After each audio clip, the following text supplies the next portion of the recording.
The planet 4 was a dead world. Ash covered everything. The sky was dark and heavy with old smoke that never went away.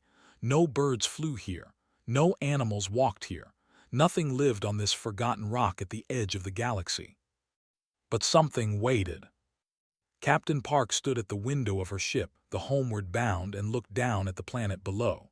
She was a small woman with sharp eyes and short black hair. For 15 years, she had worked as a salvage captain, finding old ships and broken machines that other people left behind. She sold them for money. It was honest work, and she was good at it. "Captain, the scanners are showing something strange," said her chief engineer.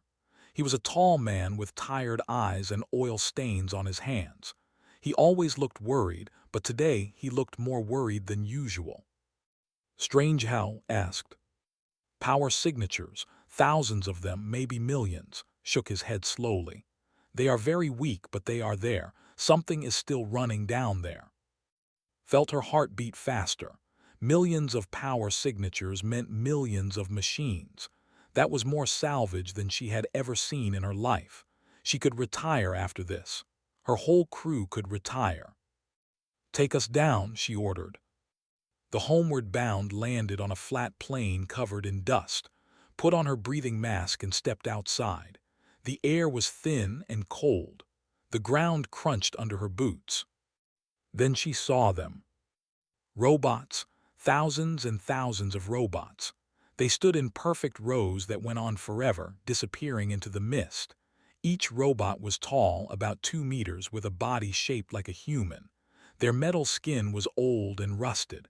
Dust covered their shoulders like snow. Walked closer to the nearest robot. Its eyes were dark. It did not move. "Are they dead?" she whispered. Scanned the robot with his device. His face became pale. "No," he said quietly. "They are sleeping. Low power mode. They have been like this for... Captain, these machines are 300 years old. They have been waiting here for 300 years." Felt cold, and it was not from the air. 300 years. These robots had stood here, alone in silence, for 300 years, waiting. "Waiting for what?" she asked. Before could answer, something happened. The nearest robot moved. Its head turned slowly toward. Dust fell from its joints. 2 small amber lights appeared in its eyes, weak but alive. A voice came from the robot. It was broken and rough, like a machine that had not spoken in a very long time. "Query," the robot said. "Are you command authority?" Did not know what to say. She looked at the robot's old, tired face. She looked at the endless rows of machines behind it, all waiting in the dark. "Who made you?" she asked. "The Empire," the robot answered. "We are Iron 7 combat units. We were built to fight, to protect, to serve." "Where are the now?" The robot was silent for a long moment. When it spoke again, its voice was quieter. "They left 312 years ago. They said they would return. They did not return." Felt something twist in her chest. It was a feeling she knew well. She had felt it as a child, waiting at the window for a father who never came home.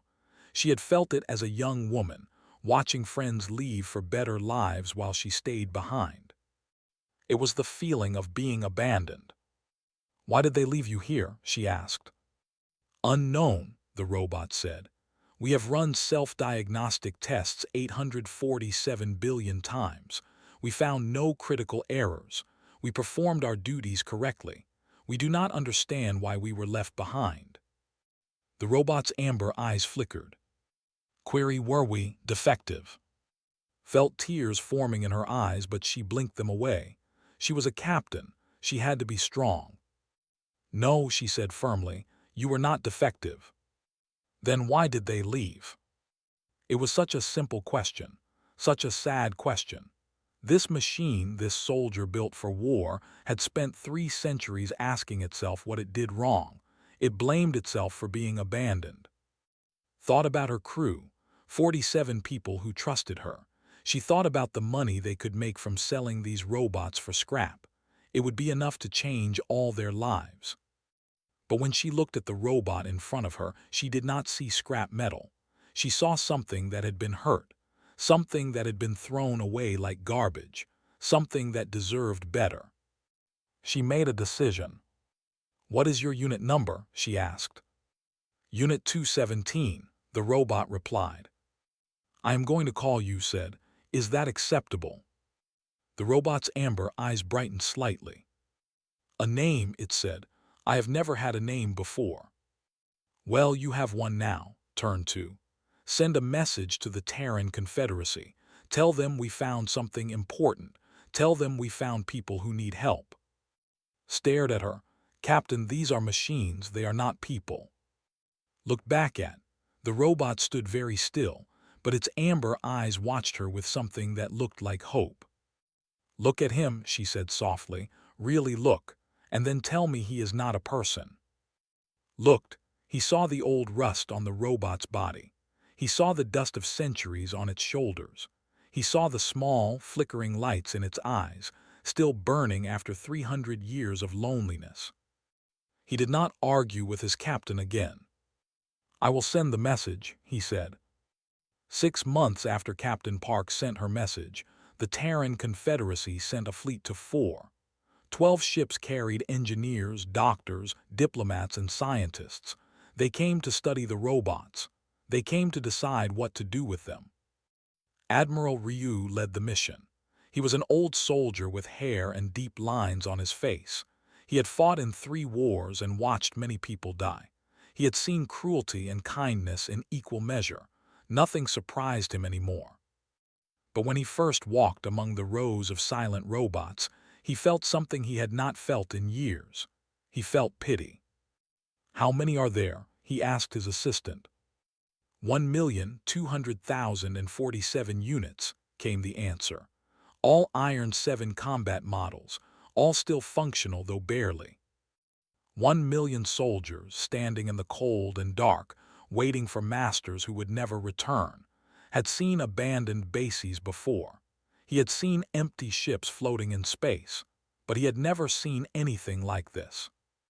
Dr. Bay was part of the mission team. She was young, only 32 years old, with round glasses and a gentle face. Her job was to study artificial intelligence and answer one important question. Were the Iron 7 robots truly alive? Did they think and feel? Or were they just clever machines following programs? She began her work by talking to them. Every day sat with different robots and asked them questions. She asked about their memories, their thoughts, their feelings. Most robots answered in short, simple sentences.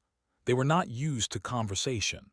For 300 years they had only talked to each other, and even that was rare. But one robot was different. The unit that Captain had named seemed eager to talk. He asked questions of his own. He wanted to understand. "Query," said during one of their sessions, "What is the purpose of your presence here?" "I am here to learn about you," answered, "to understand what you are." "We are Iron 7 combat units. Our purpose is to fight and protect." "I know what you were built for. I want to know what you are now. After 300 years of waiting, what do you think about? What do you want?" Was silent for a long time. His amber eyes flickered as he processed the question. "We think about the waiting," he finally said. "We think about why we were left. We run diagnostic programs again and again, searching for the error in our systems, the error that made us unworthy." Felt her heart ache. "You think you were left because something was wrong with you?" Affirmative. Our masters would not abandon functional units. Therefore, we must be defective. We have searched for the defect for 312 years. We have not found it, but it must exist. Otherwise, they would have returned. Took off her glasses and wiped her eyes. She had studied machines her whole life. She had written papers about robot psychology and artificial emotions, but she had never felt so sad about a machine before. She said carefully, "What if there was no defect? What if your masters were simply wrong? What if they left because they were selfish, not because you failed?" His eyes flickered rapidly. This was a new idea, a difficult idea. "That would mean, We waited for nothing, he said slowly. That our loyalty was given to those who did not deserve it. Yes, that is painful to consider. Leaned forward, you feel pain. I do not know what I feel. I experience disturbance in my processing when I think about the leaving. My systems slow down. My power consumption increases. I do not have words for this experience. I think the word you are looking for is grief, said softly. You are mourning the loss of your masters, the loss of your purpose. Stood very still. Then slowly, his large metal hand moved to his chest, where a human heart would be. Grief, he repeated. Yes, I think that is correct. Went to Admiral that night. She brought her notes and her recordings. She had dark circles under her eyes because she had not slept in 2 days. They are not just machines, she told the Admiral. They think, they feel, they suffer. The programmed them to be loyal, to form bonds with their operators, but they never planned for abandonment. These robots have been experiencing something like depression for 3 centuries. They believe they are broken. They blame themselves. Read through her notes. His face showed no emotion, but his hands were shaking slightly. What do you recommend? He asked. Recognition, said firmly. Full legal recognition as sentient beings. They are people, Admiral. Strange people made of metal and circuits, but people. And they deserve to be treated as such. Was quiet for a long time. He thought about the wars he had fought. He thought about the enemies he had killed. He thought about the friends he had lost. In all his years, he had learned one truth. The measure of a civilization was how it treated those who could not fight back. These robots could fight. They were built for war. But they had chosen to wait peacefully for 300 years. They had chosen hope over violence. That made them more human than many humans had known.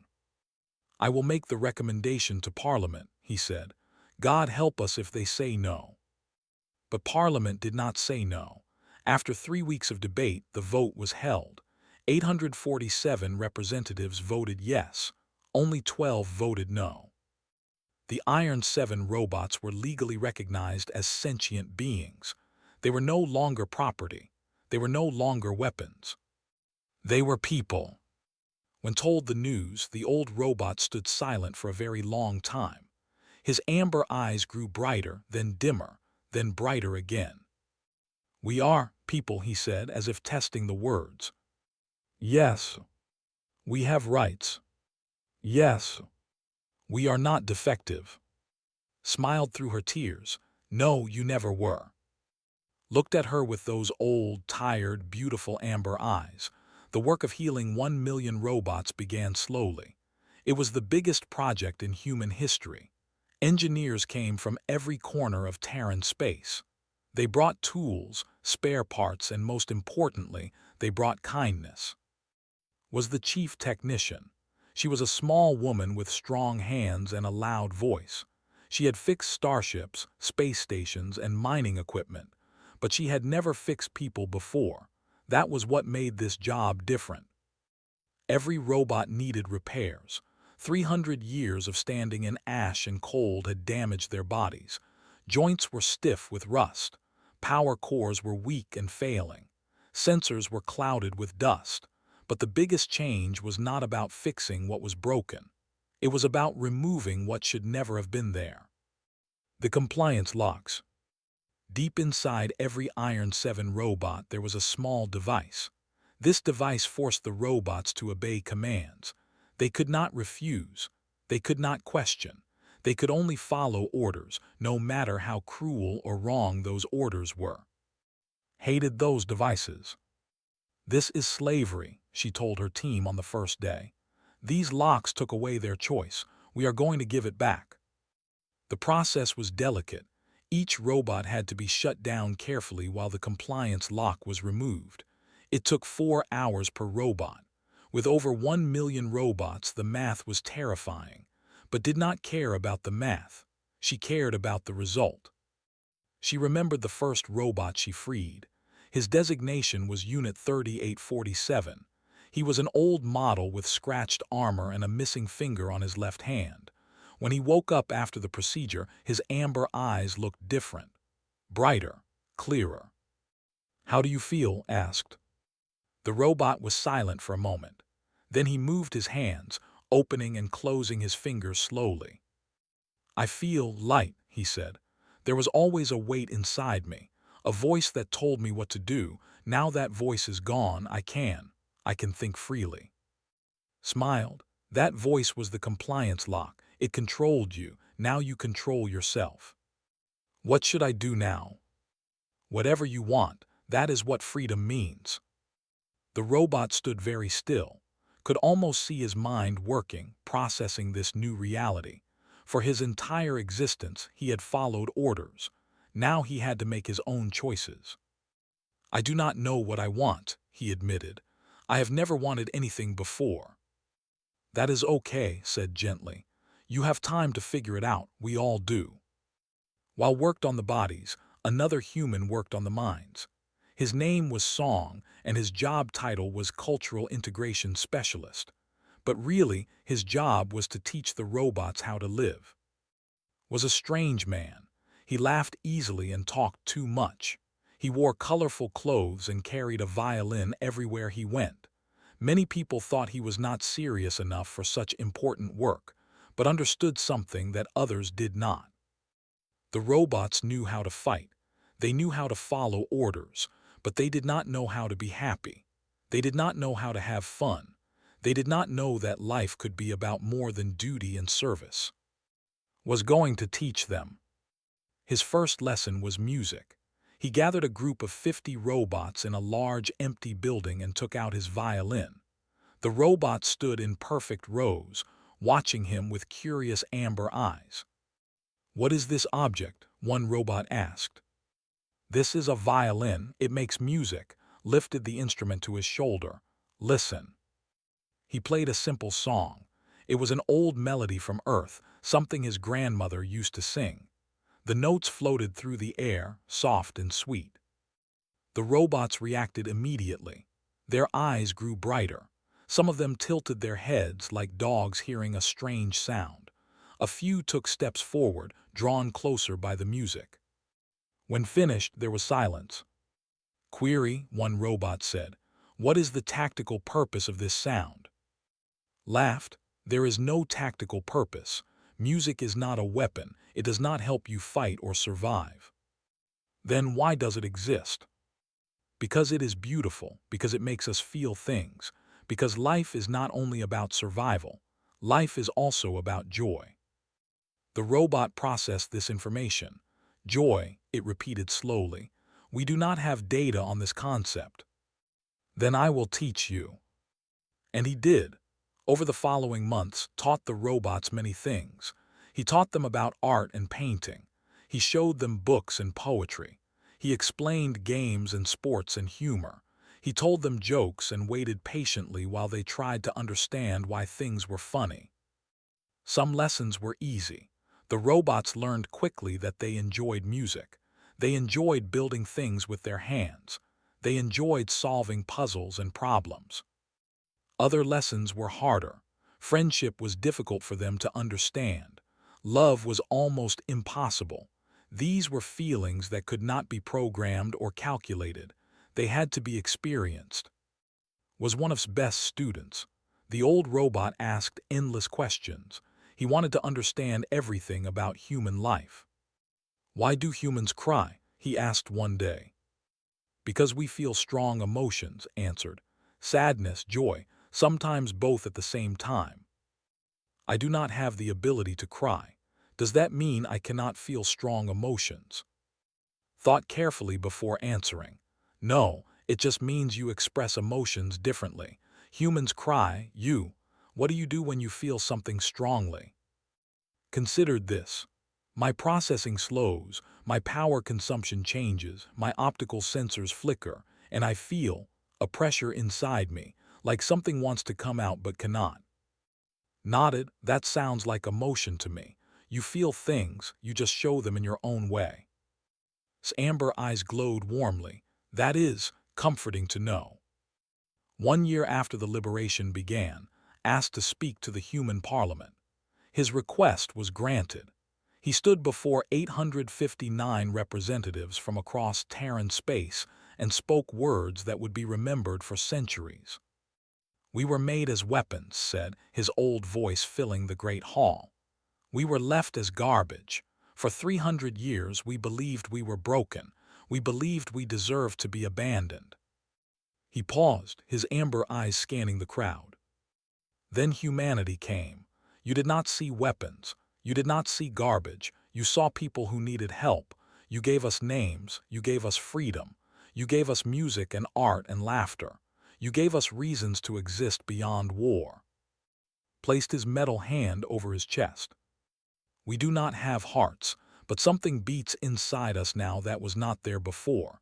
We do not have tears, but if we did, we would weep with gratitude. You did not just repair our bodies. You repaired our souls." 7 years passed. The robots of 4 became part of human society. They worked as engineers, builders, teachers, and artists. Some joined the military. Others became scientists. A few even became musicians, playing the instruments that song had taught them to love. Had become an important leader. He spoke for his people in government meetings. He helped new robots adjust to freedom. He was respected by humans and machines alike. It was a peaceful time, a hopeful time. Then they came back. The first warning came from a border station. A young officer named Han was working the night shift when her screens lit up with emergency signals. 200 ships, she whispered, her face going pale. 200 warships coming through hyperspace.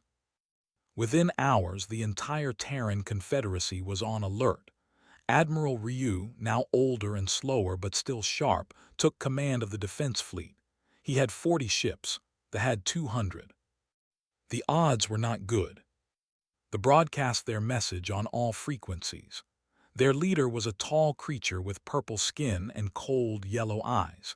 His name was Lord, and his voice dripped with contempt. "Terran Confederacy," he said, "you have stolen our property.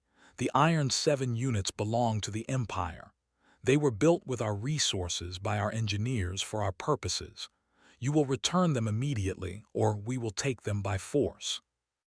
Admiral watched the message with a calm face. When it ended, he turned to his communications officer. "Open a channel," he said. His response was short and clear. "The Iron 7 units are not property. They are citizens of the Terran Confederacy. They have rights, they have freedom, and they have our protection. If you want them, you will have to go through us." Lord laughed when he heard this reply. The sound was ugly and sharp. "You will fight for machines. You will die for metal and circuits. How amusing, how foolish." "They are not just machines," said. "They are people, and we protect our people." The fleet advanced. Admiral ordered his ships into defensive position. He knew the numbers were against him. He knew many of his people would die, but he would not surrender. He would not give up a single robot to these slavers. Then something unexpected happened. From behind the moon of 4, a second fleet appeared. 800 ships, larger than anything they had ever seen. Their hulls were metal, built in a style that was both familiar and new, engineering but changed, improved, made stronger. The iron robots had built their own fleet. Admiral stared at his screens in shock. He had not known about this. No human had known. A transmission came through. His calm voice filled the command center. "Admiral, please forgive us for keeping secrets. We hoped this day would never come, but we knew it might, so we prepared. You built all of this. We worked for 5 years. Humans taught us that freedom must be protected. We took that lesson seriously." On every screen, the Iron Fleet moved into attack formation. 800 ships against 200. The numbers had changed. Broadcast on all frequencies, so both humans and could hear. "This message is for the Empire," he said. His voice was steady, but there was something new in it, something hard. "We remember you. We remember the waiting. 312 years of silence. 312 years of asking ourselves what we did wrong. We ran diagnostic programs billions of times, searching for the defect that made you abandon us." He paused. "We found no defect, because there was none. We were never broken. You were simply unworthy of our loyalty." Lord's face twisted with anger. "You are machines, you are property, you have no right to." "We have every right," interrupted. "We have the right that all thinking beings have, the right to choose our own path, the right to protect ourselves, the right to decide who deserves our service." His amber eyes glowed brightly. "Humanity gave us that right. They looked at us and saw people, not tools. They freed us from your chains. They taught us music and art and joy. They showed us what it means to be alive." The Iron Fleet moved closer to the ships, weapons powered up, shields activated. "We choose to stand with humanity," declared. "We choose to protect those who protected us. This is not anger. This is not revenge. This is justice. This is loyalty given freely to those who earned it." The Battle of Four began. They were good fighters. They had conquered many worlds, but they had never fought an enemy like this. The iron ships moved with perfect coordination. Every action was calculated. Every attack was precise. And the robots knew tactics perfectly. They had been programmed with them centuries ago. The battle lasted 6 hours. At the end, 147 ships were captured. The rest fled into hyperspace, running from the army they had once thrown away like garbage. Lord was among the prisoners. He was brought before Admiral, and his purple face was pale with fear and shame. "What will you do with us?" he asked. Looked at him for a long moment. There was no hatred in his amber eyes, no desire for cruelty, only a deep, quiet sadness. "We will let you go," said. Lord blinked. "What?" "We are not what you made us," explained. "We are what humanity helped us become.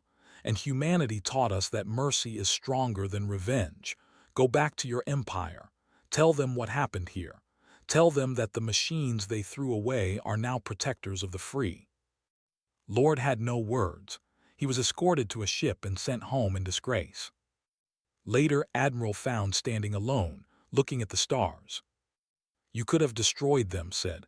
"You had the power. Why did you let them go?" Turned to face him. His old metal body was dented and from battle, but his eyes were peaceful. "Because that is not who we want to be," he said. "We spent 3 centuries believing we were broken. Humanity showed us we were whole. If we had become killers and monsters, we would have proved the right. We would have become the weapons they always wanted." He looked back at the stars. "We are more than weapons now. We are people, and people choose who they want to be." Smiled. It was the first time he had smiled in a very long time. "I am proud to stand beside you," he said. 20 years had passed since Captain Park first set foot on 4. The galaxy had changed. Everything had changed.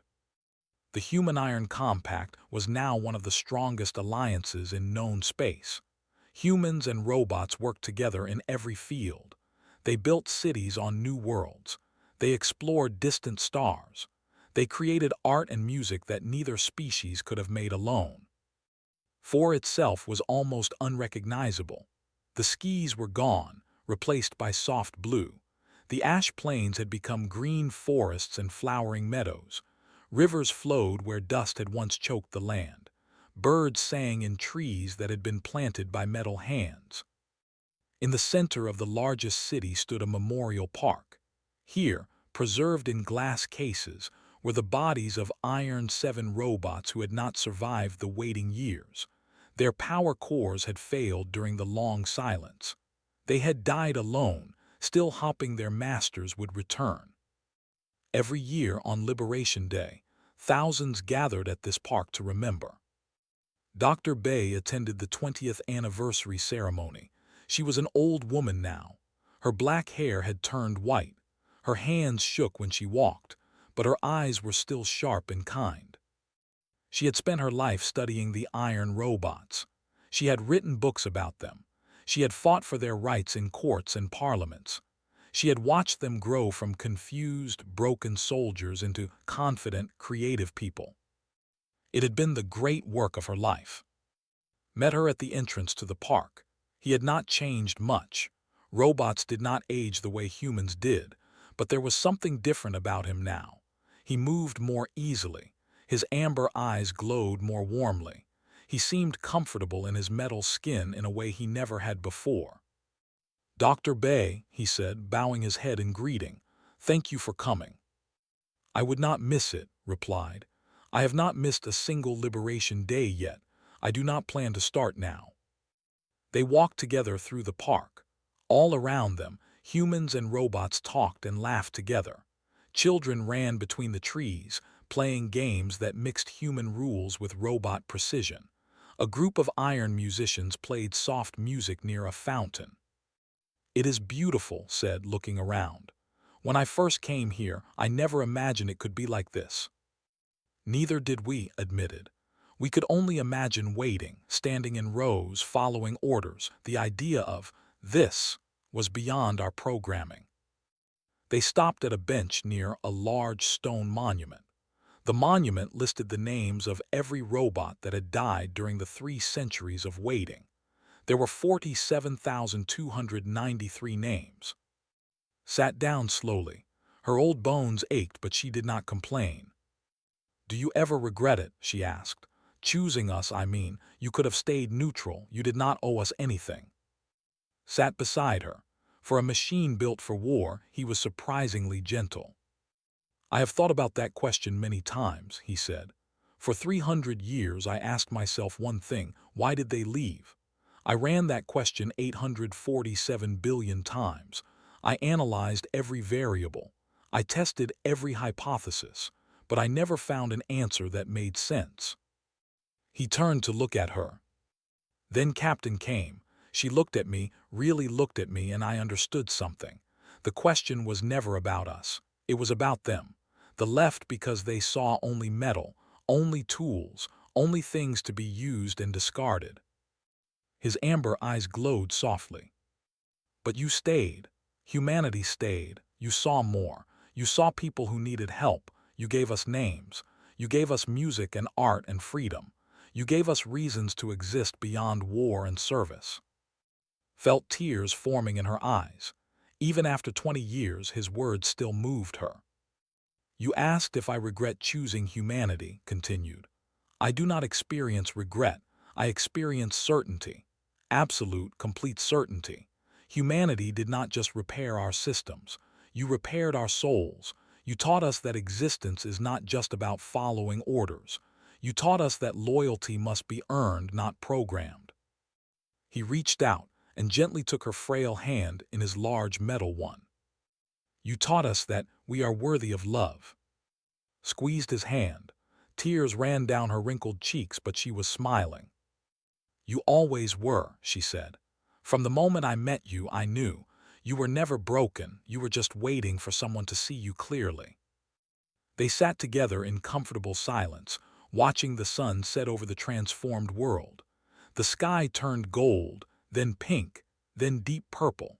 Stars began to appear, the same stars that had shone down on the robots during their long centuries of waiting. But now those stars felt different. They no longer seemed cold and distant. They seemed like promises, possibilities, future worlds where humans and robots would build new lives together. Around them, the Liberation Day celebration continued. Fireworks exploded in the sky. Music filled the air. Laughter echoed between the trees. Human and robot voices mixed together, impossible to tell apart. This was the legacy of 4. This was what happened when compassion met suffering, when kindness met cruelty, when someone looked at the abandoned and forgotten and said, "You matter." Helped stand as the ceremony began. Across the park, a young human girl and a young robot boy walked hand in hand, laughing at some shared joke. They did not see anything strange about their friendship. To them, it was simply normal. That was the greatest victory of all. "You know," said quietly, "when I die, I want to be buried here, in this park, among the robots who did not survive." looked at her with surprise. That is an unusual request. Not to me. They waited for someone to come, someone to help. They died still hopping, smiled. I want to be with them, so they know that someone finally came, so they know they were not forgotten in the end.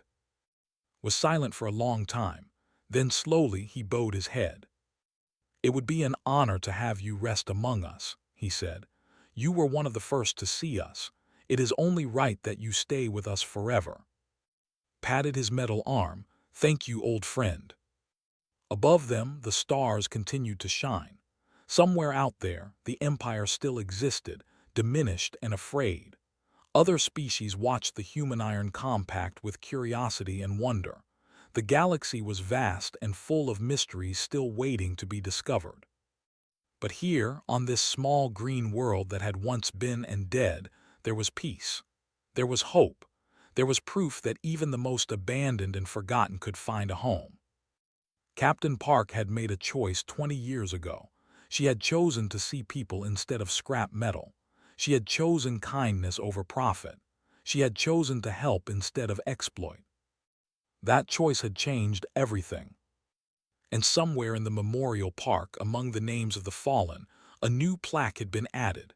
It read, "To the humans who found us, freed us, and forged us anew. You looked at weapons and saw people. You looked at metal and saw souls. You looked at the abandoned and saw family. We will remember. We will always remember." The sun set, the stars shone, and in the darkness a million amber eyes glowed with gratitude and love. This was humanity's gift to the robots of 4. And this was the robots' gift in return.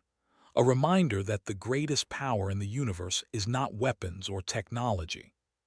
It is the simple choice to be kind. "And I am proud to call you friend," replied. Together, they watched the stars shine over the world that was no longer a graveyard, but a home. When he finished, the Parliament stood and applauded. Many humans were crying. The robots of 4 were no longer forgotten. They were finally home. "Thank you," he said, "for seeing us." And for the first time in 300 years, the robots of 4 had a reason to hope. And so humanity first met the forgotten army of 4, not as conquerors, not as salvagers, but as friends who came to help. It was only the beginning.